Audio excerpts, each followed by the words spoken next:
The winter of 2025 wrapped Vatican City in a mantle of quiet reverence, as if the eternal city held its breath. Snow dusted the ancient cobblestones of St. Peter's Square, softening the edges of a place that had witnessed centuries of triumph, turmoil, and transcendence. St. Peter's Basilica loomed resolute, its dome a silent sentinel under a sky heavy with clouds. Inside the Apostolic Palace, in a modest room bathed in the flicker of beeswax candles, Pope Francis lay on the edge of eternity. At 89, his body was a fragile shell, lungs wheezing with each labored breath, hands trembling from a lifetime of service, bones aching under the weight of a world's hopes. Yet his spirit glowed with the fire that had defined his papacy, a fire of humility, compassion, and an unshakable belief in the transformative power of love. The world watched, hearts suspended between grief and gratitude. From the shanty towns of Manila to the skyscrapers of New York, from the savannas of Kenya to the war-torn streets of Kiev, people gathered around screens, radios, and whispered prayers, sensing the end was near. In St. Peter's Square, thousands stood vigil, their candles forming a sea of light that defied the December chill. Their voices rose in harmony, Salve Regina, Pater Noster, weaving a tapestry of devotion that seemed to cradle the heavens. News anchors, their voices thick with emotion, relayed updates on Francis's condition, while social media pulsed with tributes, a video of him embracing a refugee, a photo of him laughing with street children, a quote from his encyclical Fratelli Tutti calling for a world where no one is left behind.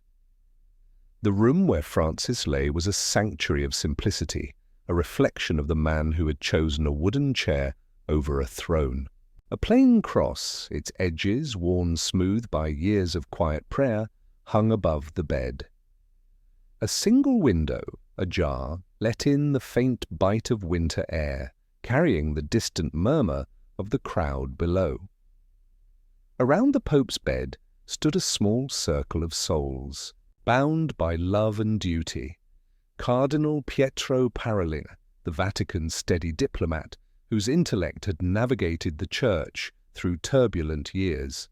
Sister Maria, a young Argentine nun whose faith had been shaped by Francis's example. Father Antonio, his confessor, whose heart carried the weight of decades of shared secrets.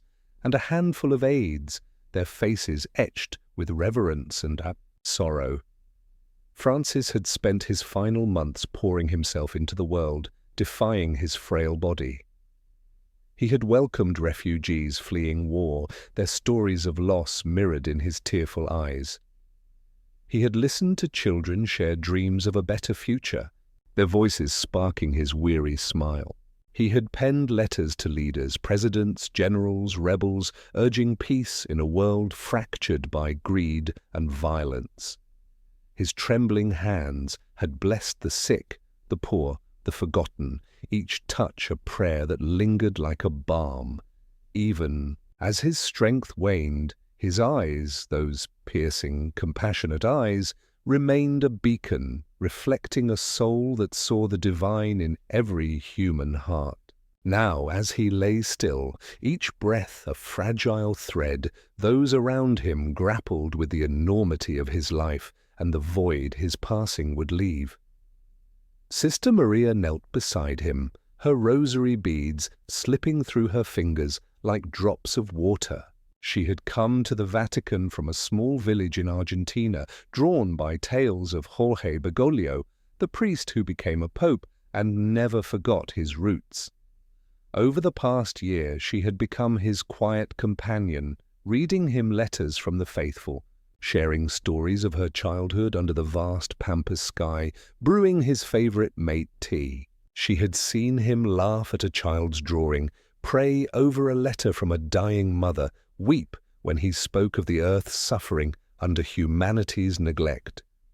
Now, as she watched his chest rise and fall, she felt a pang of helplessness. "Holy Father," she whispered, her voice trembling, "you have carried the world's pain. Let us carry yours now." Francis turned his head, his gaze meeting hers. His eyes, though dimmed by illness, sparkled with a warmth that seemed to pierce the veil between earth and heaven.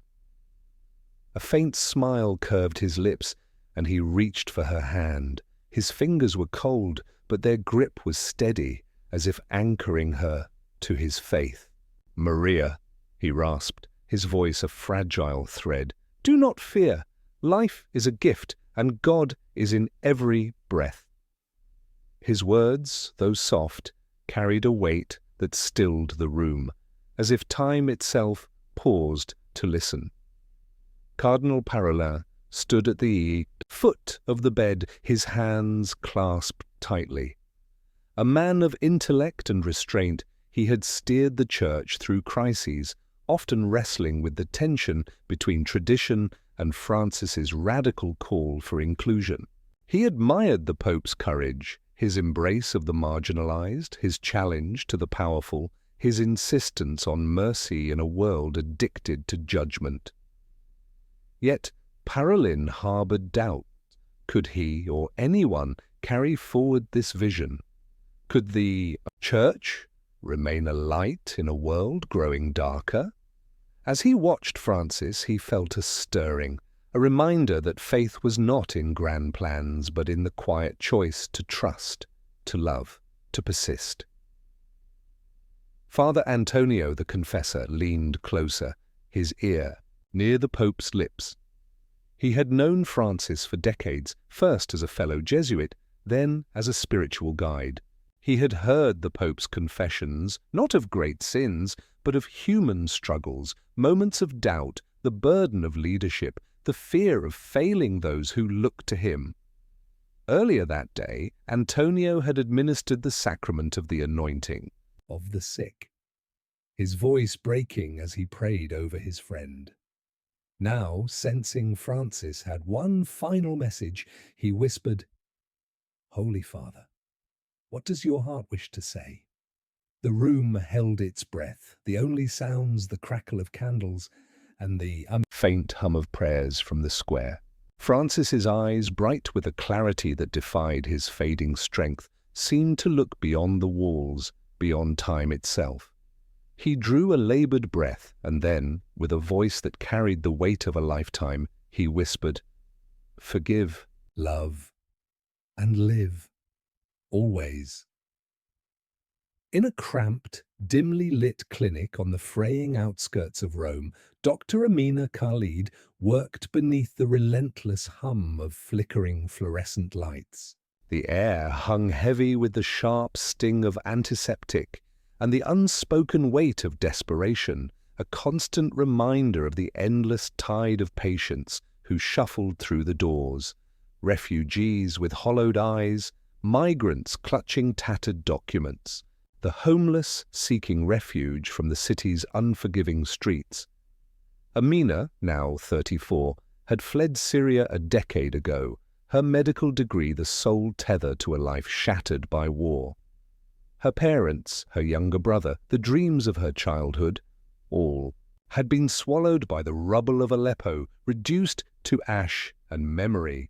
She had clawed her way to a new life in Rome, stitching together fragments of purpose through tireless work, pouring her grief into healing the broken. Yet the scars lingered, invisible beneath her crisp white coat, etched into the steady hands. That betrayed none of the turmoil within. The clinic was more than a medical outpost. It was a sanctuary, a fragile lifeline for the marginalized who had nowhere else to turn. Here, Pope Francis's call to embrace the forgotten felt not like a distant ideal, but a living, breathing mission. Amina had met him 6 months ago, an encounter that still shimmered in her mind like a half-remembered dream. He had arrived unannounced, his frail figure stooped, leaning heavily on a polished wooden cane. The waiting room had fallen silent, patients and staff alike stunned by the presence of a man whose humility seemed to radiate like warmth from a hearth. When he shook Amina's hand, his grip was surprisingly firm, his eyes locking onto hers, with a piercing warmth that unraveled the walls she had built around her heart. "You carry light, Amina," he had said, his voice soft yet resolute, each word landing like a stone in still water. "Never let it dim." She had nodded, her throat constricting, unable to muster a reply as memories of loss surged like a tide. Since that day, his words had become her mantra, a fragile shield against the despair that crept in during the long, solitary nights when the weight of her past threatened to crush her. Tonight, the clinic buzzed with its usual chaos, but an undercurrent of unease pulsed through the air. In the cramped break room, a small, battered television flickered with grainy images of news reports, the anchor's voice somber as she spoke of Pope Francis's declining health. Amina, standing by the sink with a chipped mug of cold coffee, felt a knot tighten in her chest. She forced herself to turn away, returning to the examination room where her next patient waited.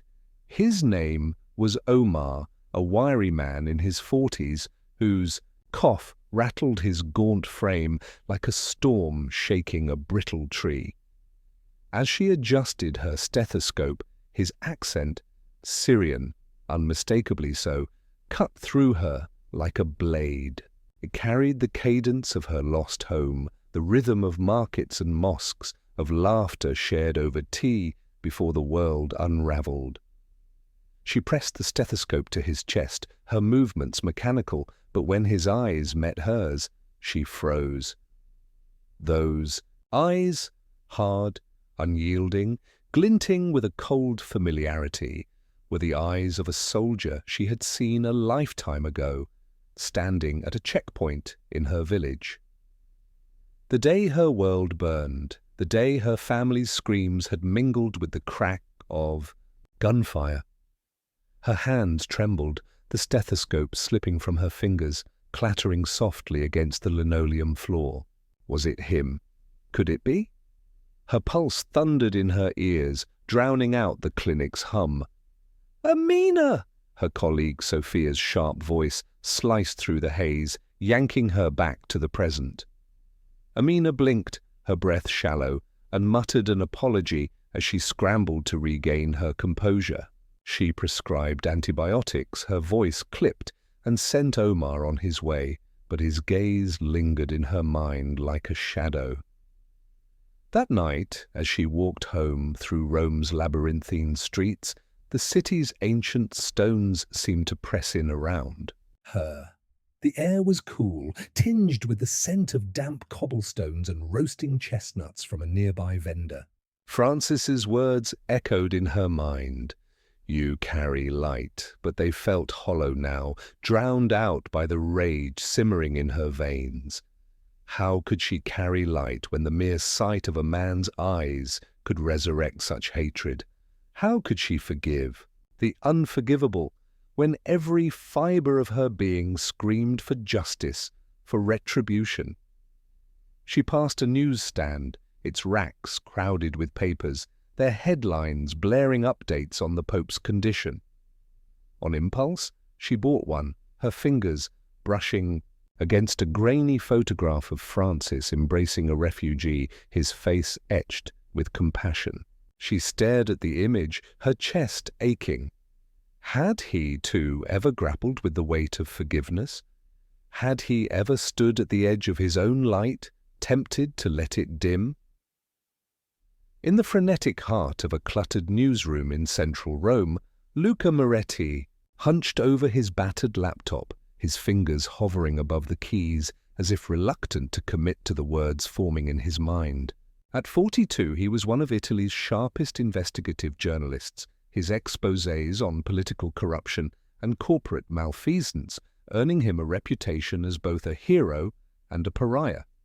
His bylines were synonymous with truth laid bare, but the fire that had once fueled his relentless pursuit of justice had dwindled to embers, overtaken by a creeping cynicism that clung to him like damp rot in an old house. For years he had covered the Vatican, peeling back layers of secrecy to reveal financial scandals, clerical abuses, and power struggles within the Church's hallowed walls.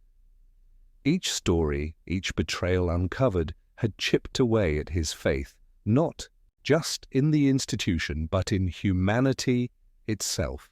Now, with Pope Francis's health fading, a new story loomed, one that could redefine the pontiff's legacy and test the last threads of Luca's moral compass. The dilemma lay in a stack of documents, delivered by a trusted source, slipped to him in a plain manila envelope during a late-night meeting in a dimly lit cafe.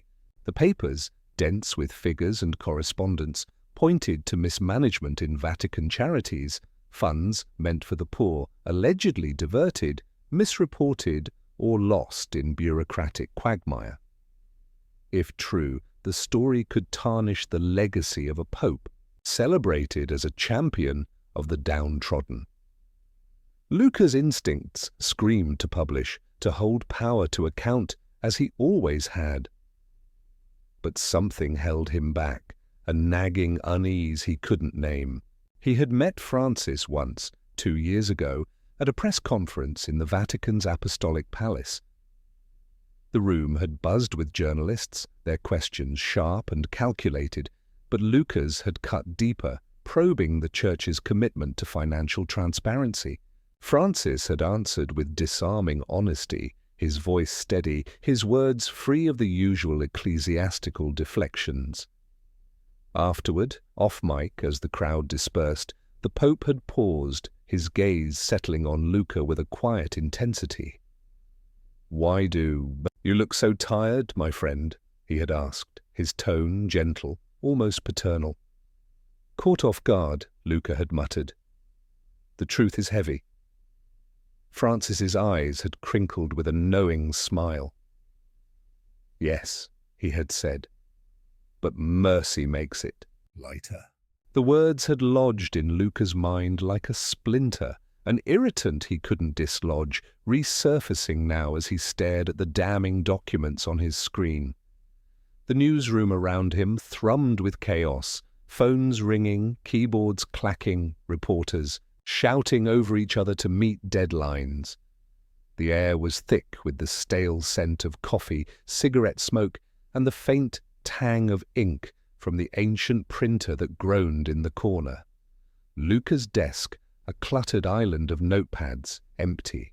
Espresso cups and dog-eared files felt like a microcosm of his life, disordered, overstretched, teetering on the edge of collapse.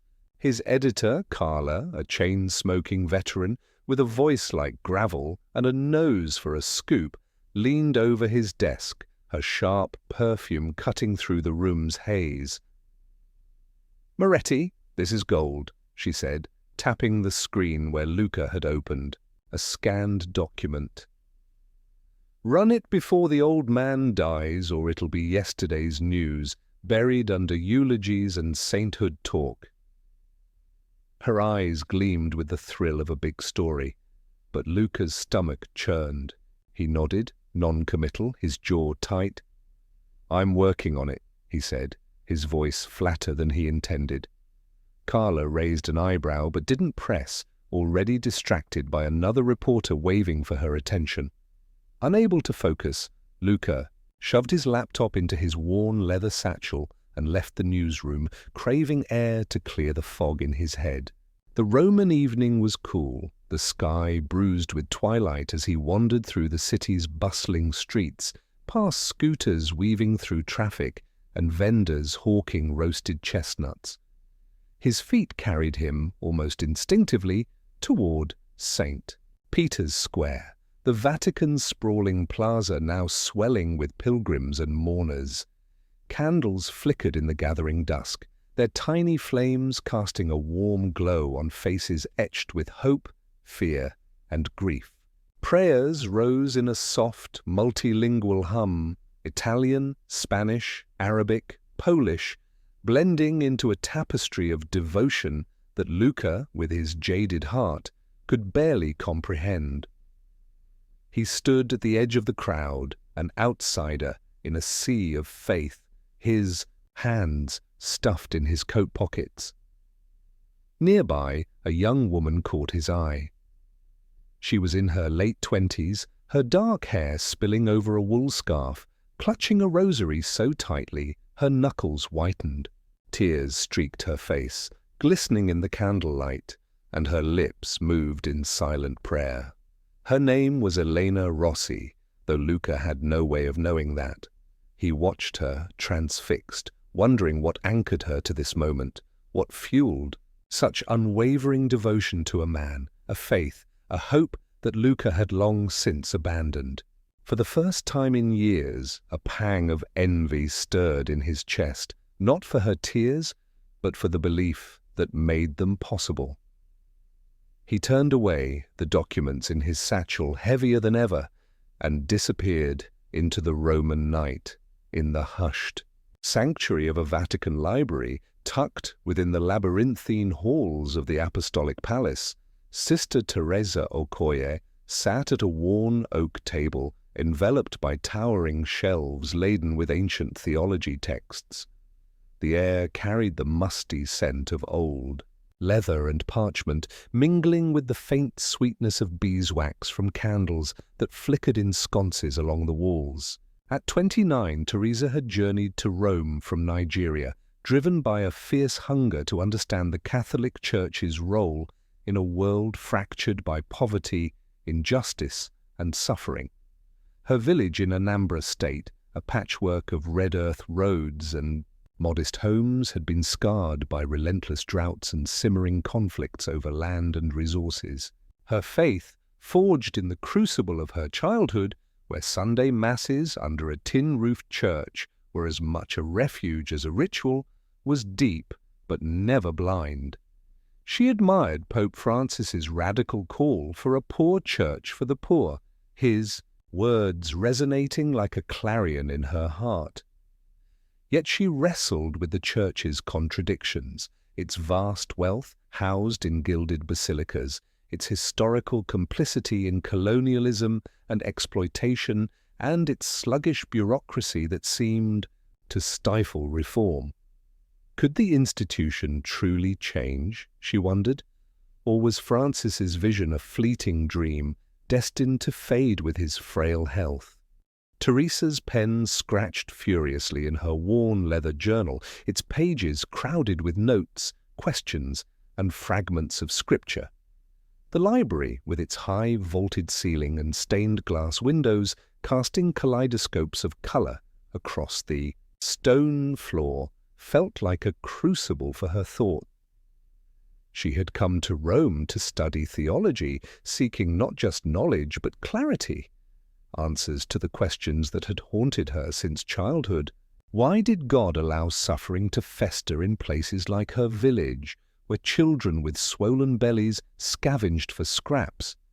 How could the Church, with its billions in assets, justify its opulence, while the poor pleaded for bread? These were not doubts that eroded her faith, but ones that sharpened it, urging her to probe deeper, to demand more of the institution she served. Her habit, simple and black, felt like both an anchor and a challenge, a reminder of her vows and the world she had pledged to mend.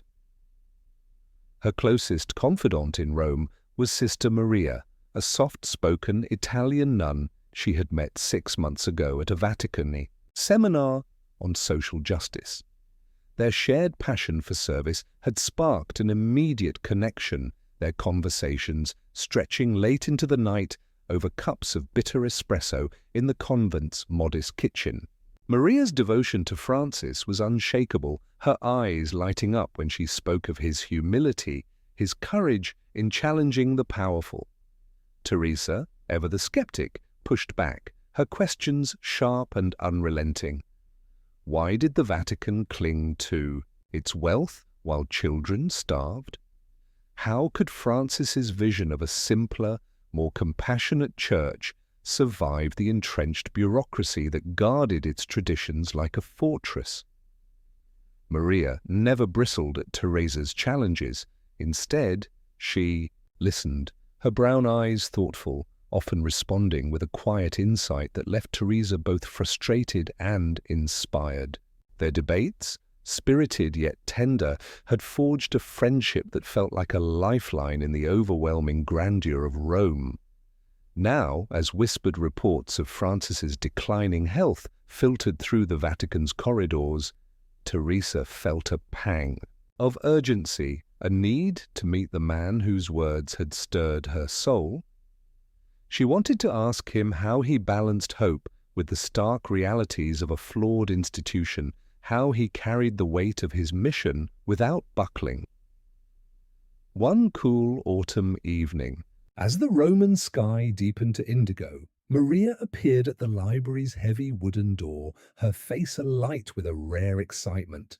"Teresa," she said, her voice low but urgent, "come with me to the Apostolic Palace. I've written a letter for the Holy Father, and they've granted us permission to deliver it." Teresa's heart quickened, her journal snapping shut, as she followed Maria through the Vatican's maze of marble corridors. The palace was a world unto itself, its walls adorned with frescoes of saints and angels, its floors polished to a mirror-like sheen that reflected the glow of chandeliers. Every step echoed, the sound swallowed by the vastness of the space, and Teresa felt small, almost insignificant, beneath the weight of centuries of history. Her simple habit contrasted sharply with the opulence around her, a silent rebuke to the wealth she questioned. As they approached Francis's private quarters, her palms grew damp, her breath shallow.